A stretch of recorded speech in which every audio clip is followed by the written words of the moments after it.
Muito bem, meu querido, minha querida, esse aqui é mais um livro para você dessa lista maravilhosa que você vai prestar. Você pode observar, o livro em questão dessa vez é, vou pegar aqui, Morte e Vida Severina, ok? Então a gente vai trabalhar com esse autor, João Cabral de Melo Neto, e a gente vai fazer aqueles passos que a gente conhece, um pouquinho da vida pessoal dele, uma montagem das características que formam o jeito dele pensar a poesia e diretamente a análise da obra, tá bom? João Cabral vai nascer em Recife em 1920, tá?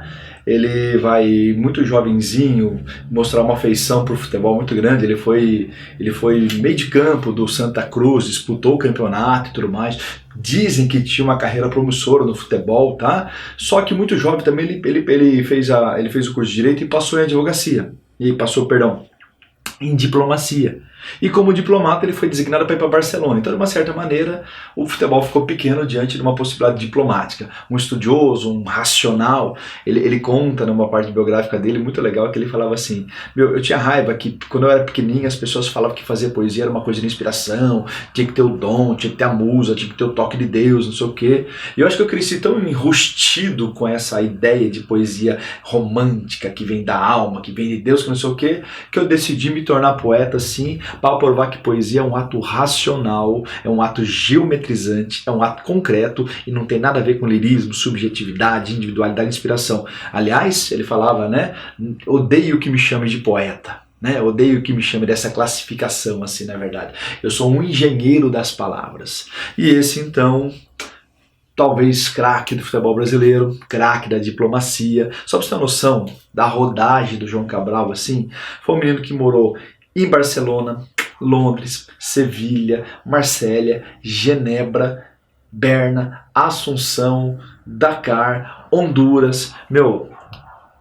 Se a gente comparar com o Gonçalves Dias, que é outro cara também que viajou o mundo, né, para conhecer toda a cultura, absorver tudo e criar sua poesia de maneira brasileira, o João Cabral não fica atrás, tá? Daí para fazer uma disputa ali, Gonçalves Dias e João Cabral, qual dos dois conheceu mais lugar do mundo como diplomata? Um lá como assuntos estrangeiros do Dom Pedro II e esse como diplomata oficial do Itamaraty do governo brasileiro, que é muito legal. Então as experiências que o João Cabral teve, assim, principalmente na Espanha, são muito significativas. Lá ele se tornou muito amigo do Juan Miró. Então, aquele surrealista maravilhoso, quase infantil, influencia muito um jeito de ver o mundo do nosso João Cabral. A literatura espanhola vai ser muito marcante. A hora que a gente falar do Morte e Vida Severina, uma parte do Morte e Vida Severina é inspirado na tradição ibérica espanhola. Então, muito do que está na peça Morte e Vida Severina, o João Cabral de Melo Neto conhecia da literatura espanhola, que ele captou um pedacinho aqui, um pedacinho ali, e foi inserindo cenas dentro desse mundo que ele criou, que é o Morte e Vida Severina. Então, a literatura espanhola tem uma força muito grande na poesia dele, tá? É uma pessoa que ele adorava também, tanto que ele fala também, né? Ele é cheio de autorrelatos, assim, ele fala, olha, quem realmente me ensinou a escrever, com quem eu aprendi o encanto da palavra, foi o arquiteto Le Corbusier. O Le Corbusier é um arquiteto ali do início do século XX que propunha uma arquitetura chamada a forma segue a função, que é o modern style, segundo alguns livros, tá? E a forma segue a função é uma coisa muito, muito simples. Ele elimina todo o rebuscamento, elimina todo o exagero que possa ter de enfeite uma casa, uma arquitetura, para deixar suas linhas retas, geométricas, limpas, e aquilo que não tem precisão é excluído. Por exemplo, se fosse um grego aqui nessa lousinha que eu estou montando, teria umas 2 colunas aqui para dar beleza grega. Agora, essas colunas teriam função de quê? Apenas de enfeite, de adjetivo? Então sai. Então que fique a clareza visual, a limpeza visual, para que se estabeleça uma racionalidade entre o ambiente e o riscado ali determinado pelo arquiteto. E o João Cabral ele adotou essa postura do Le Corbusier para a poesia. Eu vou dizer só o essencial.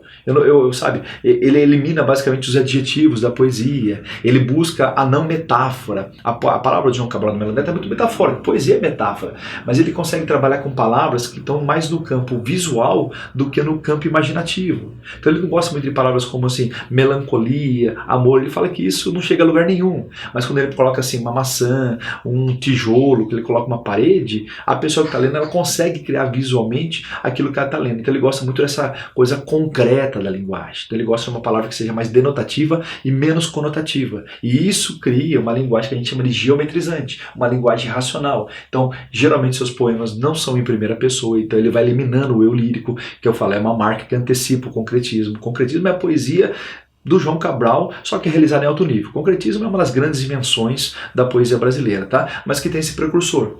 Então, esse antilirismo, essa antissubjetividade, essa antimelodia, esse antirromantismo, tudo que está ligado à poesia tradicional de um eu gerador do universo, no João Cabral morre. Geralmente suas poesias são em terceira pessoa e de maneira distanciada e fria, retratando aquilo que você consegue ver mais do que aquilo que você consegue imaginar. Isso marca a poesia do João Cabral. Ok? E aí, nesse mundo do João Cabral, não entra esses lirismos aqui maravilhosos, tá? Então estou aqui passando de novo para dar um abraço na galera, falar, oi galera. A gente estava falando assim dessa ideia, desse cara que vai para esse lado do Le Corbusier, dessa geometrização da linguagem, dessa coisa que precede o nosso concretismo maravilhoso, tá? Então marcas que a gente deve absorver no João Cabral é exatamente isso.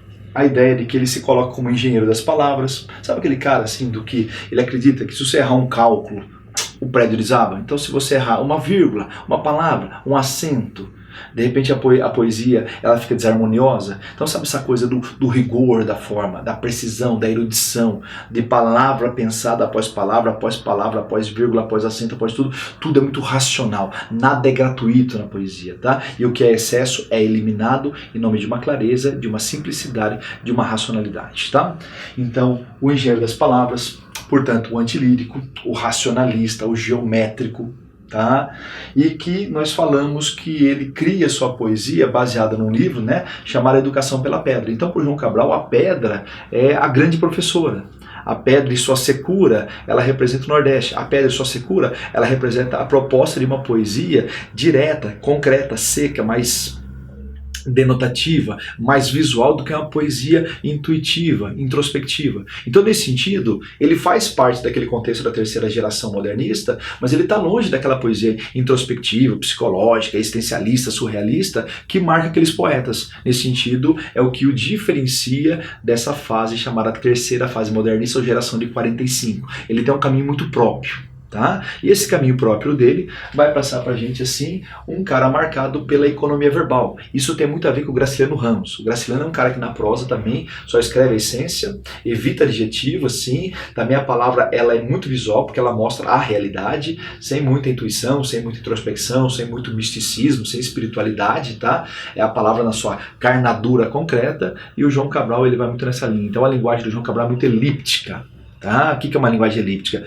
Às vezes você consegue passar 5 ou 6 informações com 2 palavras, porque fica subentendido entre as suas 2 palavras as informações necessárias que já estão na sua mente, que ele não precisa escrever. Há uma economia verbal. É o famoso estilo seco. Graciliano pratica muito isso e João Cabral na poesia é um rei disso, na verdade, tá? E dentro dessa proposta, nós temos uma entrevista do João Cabral que ele fala, como você apresentaria sua poesia? Ele fala, minha poesia, ela tem 2 águas. Repara, ele usa um recurso de engenharia para dividir a poesia dele. Então ele fala que a poesia dele parece uma casinha popular. É um telhado que, quando chove, a água escorre para 2 lados. Portanto, assim, basicamente ele teria 2 assuntos que concentram a poesia dele. Elas se encontram na mesma água que escorre, tá? Então, às vezes, o mesmo poema pode falar das 2 coisas, ou às vezes a água corre mais para um lado, ou corre mais para o outro. E quais seriam as 2 águas do João Cabral? O construtivismo, então esse rigor racional, geométrico, antilírico, antimelodioso, antirromântico, anti-individualista de um cara que busca a palavra mais denotativa, a palavra assim mais visual, a palavra mais concreta para realizar uma poesia assim que faz com que você prove a todo mundo que escrever é um ato racional, intelectual, e não um ato de inspiração, ok?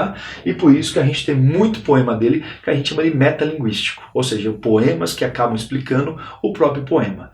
E uma outra, então daqui eu cito 3 livros, né, que são maravilhosos, Psicologia da Composição, O Engenheiro ou Educação pela Pedra. São as 3 obras-primas nessa sequência desse tipo de pensamento, tá? E nós temos a segunda água, né? Tem hora que a água ela está mais preocupada na ação da construção poética, mas sem nunca abandonar a denúncia. E tem hora que a água escorre mais para o lado da denúncia. O João Cabral é um cara de muita denúncia social, é um cara muito social, de participação imensa social, tá? O seu Nordeste, sua pobreza, é a marca do Morte e Vida Severina, vamos dizer assim. Tá? Ele não é um cara fácil, ele é muito erudito de ler, mas eu falo, a quem o lê, a quem se acostuma com ele, jamais larga de João Cabral do Melo Neto. E nessa fase social se ele está com 3 poemas maravilhosos. O rio, um passeio pelo rio Capibaribe, que corta Recife, revelando mangue, as suas misérias, suas favelas, suas pobrezas, tá? Cão Sem Plumas, que também é um passeio por esse rio, tá? Cachorro não tem pena, então Cão Sem Pluma é aquela vida que não tem adjetivo, aquela vida que não tem feito, aquela vida miserável, tá? Lindo poema. E Morte e Vida Severina, que é a temática dessa aula de agora, tá? Que a gente já vai começar a discutir para você, que também está nessa pegada social, dessa vida miserável, seca. Você poderá que as vidas secas do Graciliano se transportam para cá.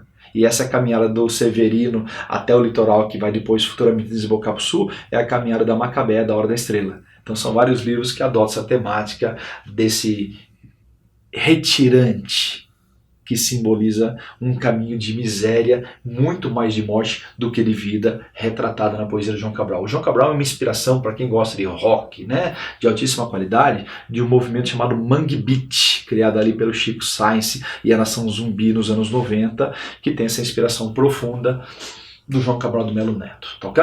Então vamos conhecer a peça Morte e Vida Severina. Muito bem, então a gente vai começar a falar um pouco dessa coisa que é essa peça maravilhosa, Morte e Vida Severina, tá ok?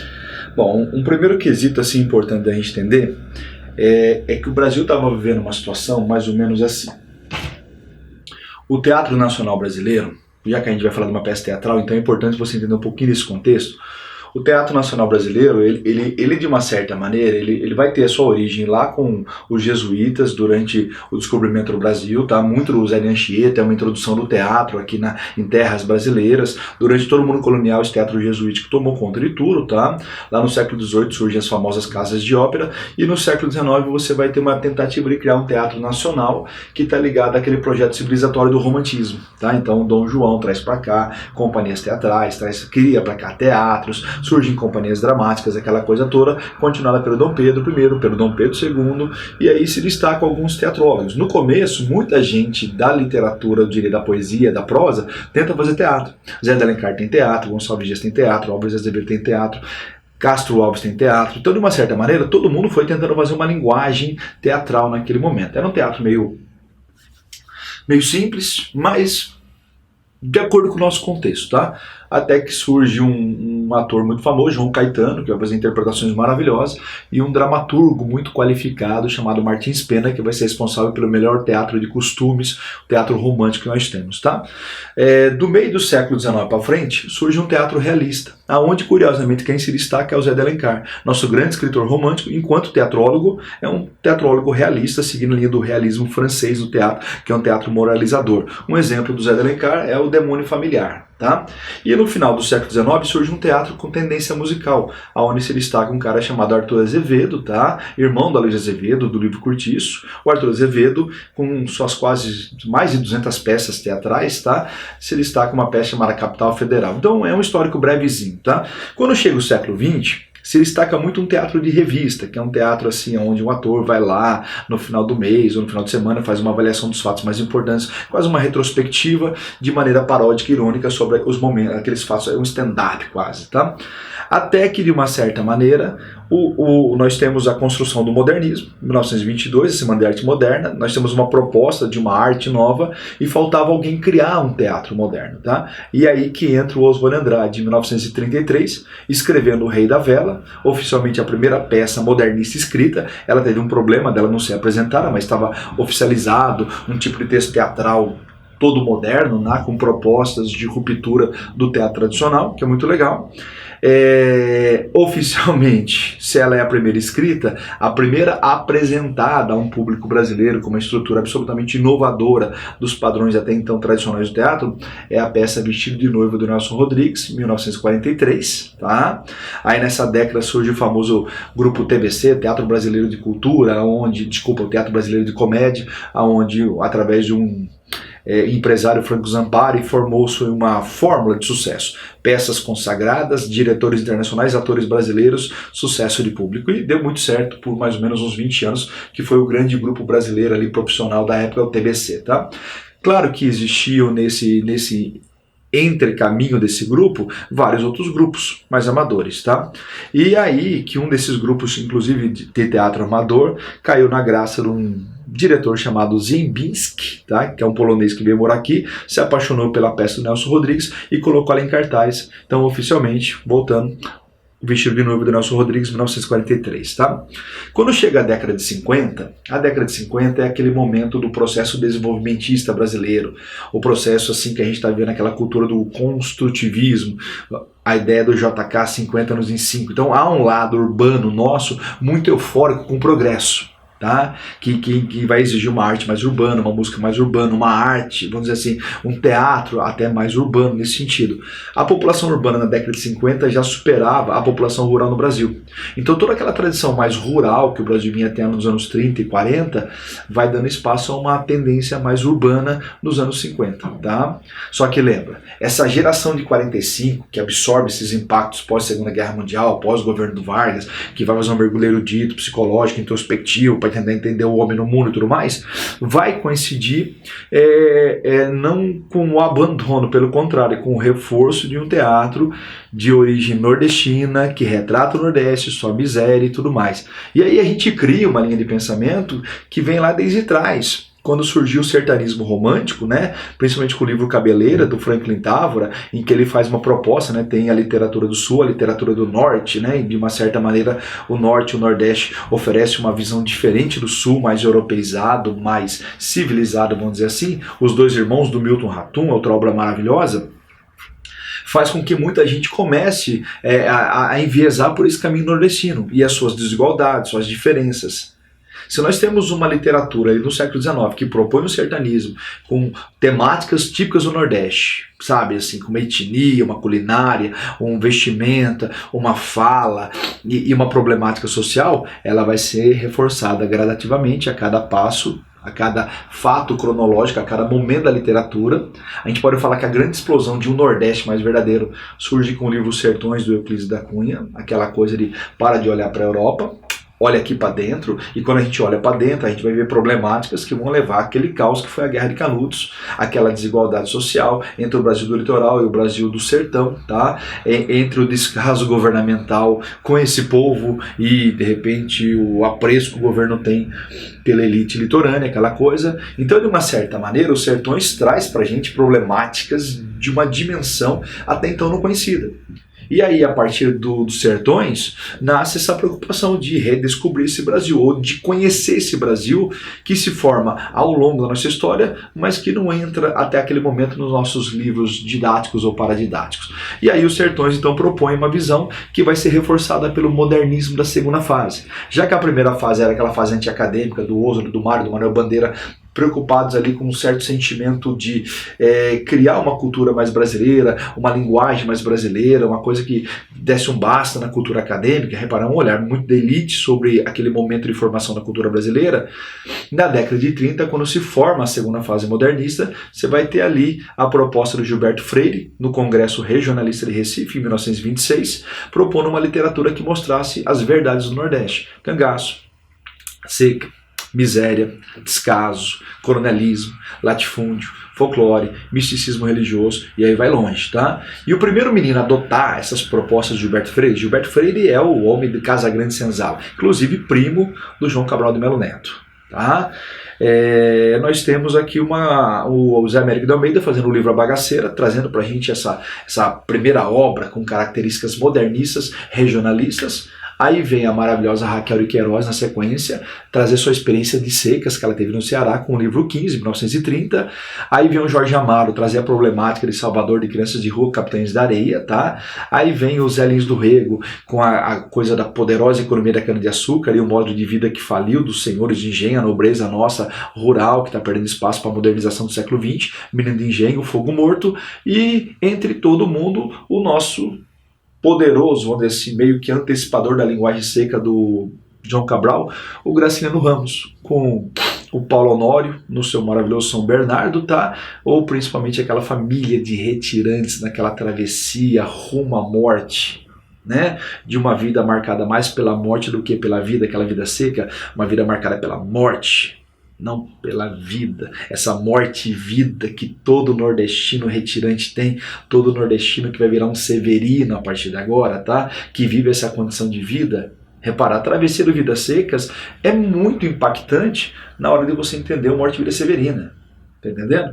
Então essa literatura dos anos 30, regionalista nordestina, que vai lá na veia, no realismo social, no neorrealismo, neonaturalismo, na denúncia da problemática de um Nordeste que até então ficou muito abandonado, mas que agora vira a vedete, vira o protagonista da literatura brasileira, vai trazer pra gente muita influência nesse momento do teatro.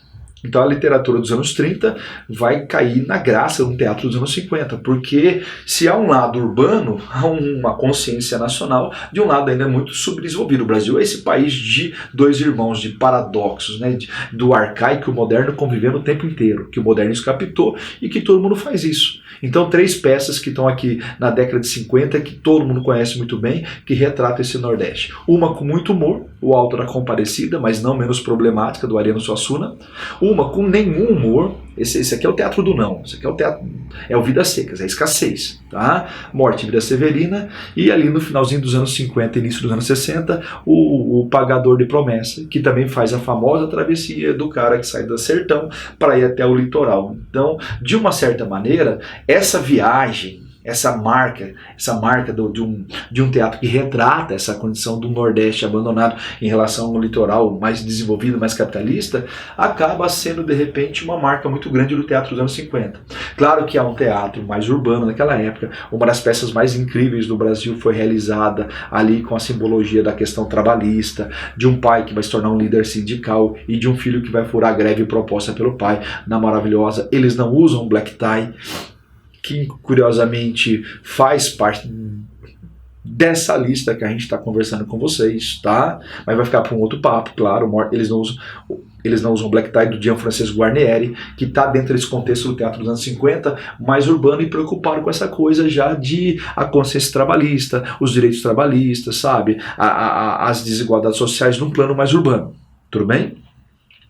Outro teatrólogo que vai se destacar muito nessa época é o mesmo Nelson Rodrigues dos anos 40, que aliás é o melhor de todos na cultura brasileira dentro do teatro, e que vai trazer o cotidiano mais urbano da classe média baixa do Rio de Janeiro, a vida como ela é, através de uma peça chamada A Falecida, que em 1953 ele apresenta, levando esse cotidiano para o teatro nacional, que é muito legal. Então é uma época de teatrólogos maravilhosos e é uma época de um teatro que ajuda o João Cabral a pensar nessa peça teatral.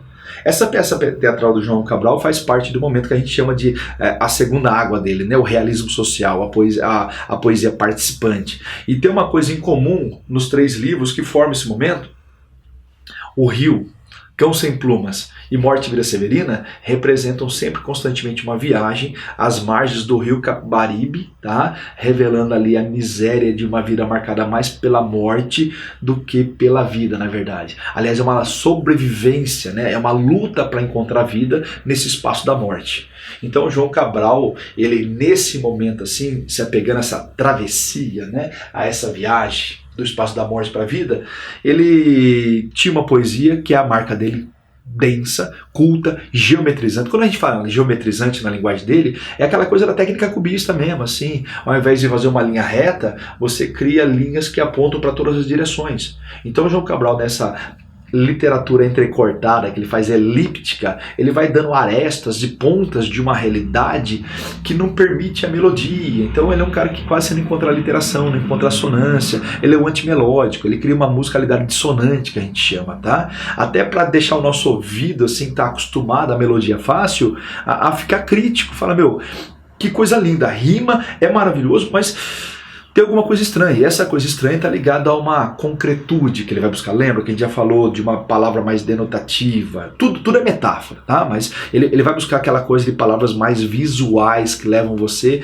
a ver o que ele está narrando. Ele é muito plástico, isso tem uma relação com o surrealismo do Murilo Mendes, do Juan Miró, que marcam a carreira dele, mas essa coisa geometrizante, né? Essa coisa das arestas da linguagem, das pontas que ferem o leitor, ferem o ouvido, ferem a percepção, e tem que ferir mesmo para a gente ter consciência do problema social, leva a gente a perceber uma linguagem que não é fácil.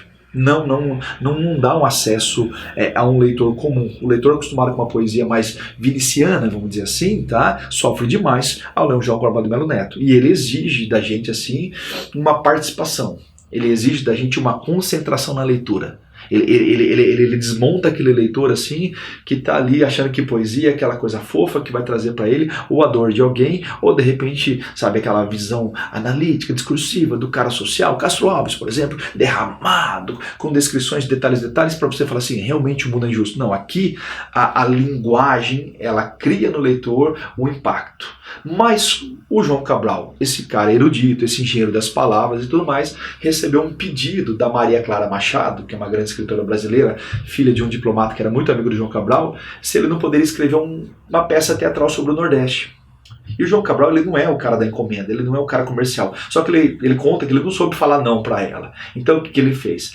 Não é a área dele escrever teatro, a área dele é escrever poesia. Então ele fez um poema com marcas dramáticas. Foi a segurança dele. Se ocorrer de um teatro poético ou um teatro feito com poesia, por isso uma classificação fundamental é um poema dramático ou o teatro poético, que lembra, para quem é manjador da nossa literatura, né, que tem origem lá em Portugal, do teatro de Gil Vicente, que também é um teatro formado por versos.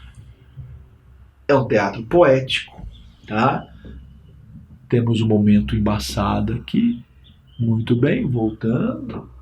Nitidez, muito bem, a nossa câmera, olha só, efeitos especiais no momento da aula, tá? Então, né, nessa coisa super gostosinha, o que a gente tem? Esse teatro poético, que é um teatro marcado por versos, por rimas, por estrofes, tudo bem? Então isso vai ser uma das coisas que a gente vai explorar na linguagem do João Cabral nessa peça, tá? Entendendo que é um teatro, porque nós temos ali o lance do dramático, o lance do diálogo, a peça começa com um monólogo, nós vamos ter alguns quadros que a gente vai analisar que é marcado pelo monólogo, é o Severino em reflexão. Nós teremos vários quadros em que se estabelece o diálogo e alguns quadros que o Severino ele vira uma testemunha do diálogo dos outros, tá? Então a estrutura dialógica leva a gente ao gênero dramático, portanto leva a gente à perspectiva teatral desse poema, tá? Então é uma peça teatral na forma poética. Isso é muito legal, tá? Então quando ele vai escrever isso, e como ele vai escrever sobre um tema popular, né, a questão dos retirantes, ele foi buscar na cultura popular da época a influência do teatro dele. Tá? Então é uma peça que vai ter influências do folclore nordestino, tá? Vai ter influências do folclore catalão, lembra que ele morou muito tempo em Barcelona, Sevilha, então a literatura espanhola forma muito a cabeça do João Cabral, então lá na cultura ibérica. Lembra, a cultura ibérica é a cultura que forma a cultura brasileira. A cultura ibérica, quando eu falo assim, naquele momento assim, lá no século XI, XII, principalmente a partir do XII, quando Portugal começa a se formar, é quando a gente tem um reino, Portugal e Espanha, que vivem combinadinhos até um certo momento, e essa cultura, muito ali dos trovadores provençais, do sul da França, que chegam à Península Ibérica, que chegam a Portugal, vão formar o início de uma linguagem que vai chegar até o Brasil. Então o João Cabral ele foi buscar uma fonte de uma coisa que se realiza no Nordeste. O folclore catalão, o folclore espanhol, tá? O folclore ali ibérico. Então todo o teatro medieval do Gil Vicente, toda a questão do alto, das farsas, você vai observar que Morte e Vida Severina tem um subtítulo, Alto de Natal. A própria ideia do alto te remete a uma ideia de um teatro medieval e popular. Então o João Cabral vai buscar fontes populares do teatro, da poesia. Por exemplo, ele adora os poetas de Menina Velha.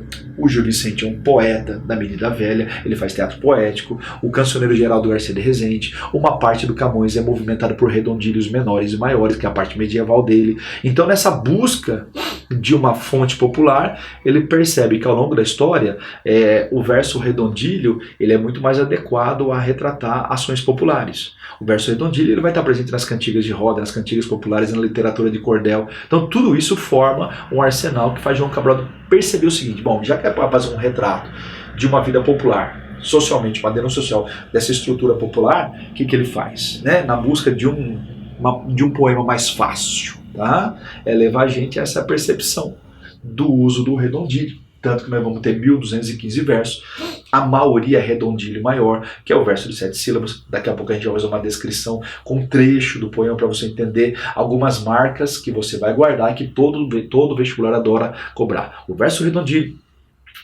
a rima toante, a antimusicalidade, a linguagem elíptica.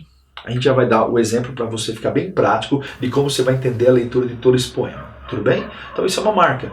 E aí dentro dessa divisão que ele vai apresentando, a gente vai trabalhar, e isso vai ser uma coisa passo a passo, para você ficar muito seguro, cada quadro. São 18 quadros. Quadro dentro da estrutura teatral é quando você tem uma mudança de ambiente, não necessariamente uma mudança geográfica, uma mudança de clima. Tá? Então o Severino acaba de se apresentar, quadro 1. A hora que ele vai começar a caminhar em direção ao litoral, aí vem o quadro 2, porque ele encontra o pessoal da Morte na Rede. Tá? Aí assim que ele passa a Morte da Rede, o que acontece? Ele vai caminhar, aí ele vai encontrar o Rio Morto. Então, a cada mudança de clima, né, que a gente vai percebendo, a cada mudança, não só geográfica, mas de ambiente, você chama no teatro de quadro. E ele faz 18 mudanças. Então, são 18 quadros, né, vamos acompanhar um por um, porque é onde você vai se sentir seguro para entender perfeitamente essa peça. É quase uma leitura integral da peça, mas é uma leitura analisada, que é aquilo que você busca para você se sentir seguro. Porque essa é uma peça que a maioria daqui tem certeza que já leu. Se não leu, eu vou recomendar a leitura, porque ela é muito rápida. Um cafezinho e uma bisnaguinha faz você terminar a peça antes de terminar o café, na verdade. Então ela é muito breve. A gente vai recomendar filmes que você possa assistir. Aliás, tem uma recriação na internet, ela foi feita na forma de desenho, que ela ficou soberba, maravilhosa, que eu vou recomendar que você a ouça, porque ela é integral. Então isso cobre o seu esforço de ter que ler, na verdade, mas ao mesmo tempo você vai ouvir com representações iconográficas maravilhosas, criando símbolos perfeitos de cada momento da peça. Uma das melhores adaptações para o mundo do gibi, vamos dizer assim, que essa peça fez, que aconteceu dentro da literatura, é a recriação dessa peça de maneira, eu diria, em forma de desenho.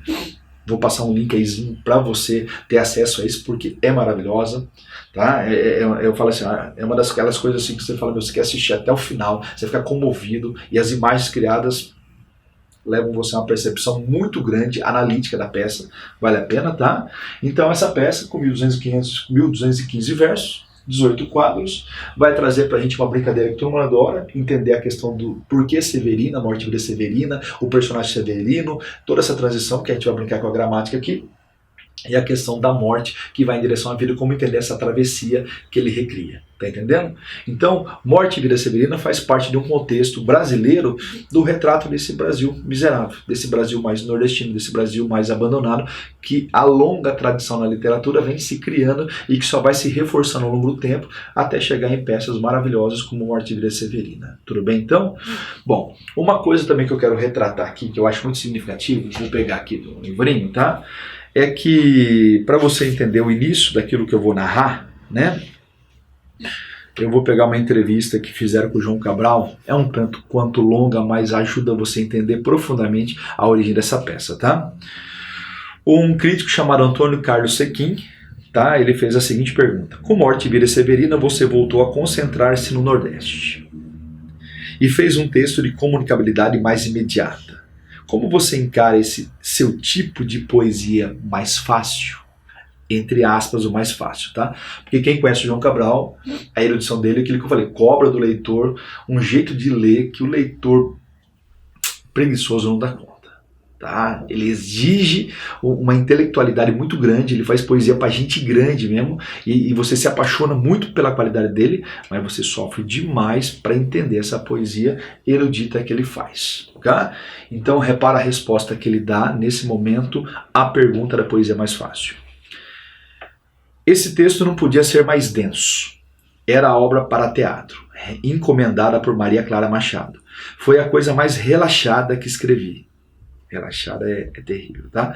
Pesquisei num livro sobre o folclore pernambucano, publicado no início do século, de autoria de Pereira da Costa. Repara então as fontes, Pereira da Costa, folclore do Nordeste, tá? Eu era consciente de que não tinha tendência para o teatro, não sabia criar diálogos no sentido de polêmica. Meus diálogos vão sempre na mesma direção, são paralelos. Observe o episódio das pessoas defronte do cadáver. Todos trazem uma imagem para a mesma coisa. A cena do nascimento, com outras palavras, está em Pereira da Costa. Compadre, que na relva está deitado, é a transposição desse folclorista, pois no Capibaribe há lama e não grama. Todo céu e terra lhe cantam louvor, também é literal do antigo pastoril pernambucano.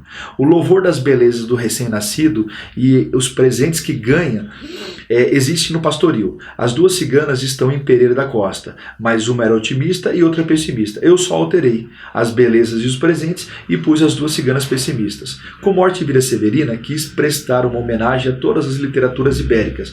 Os monólogos do retirante provêm do romance castelhano.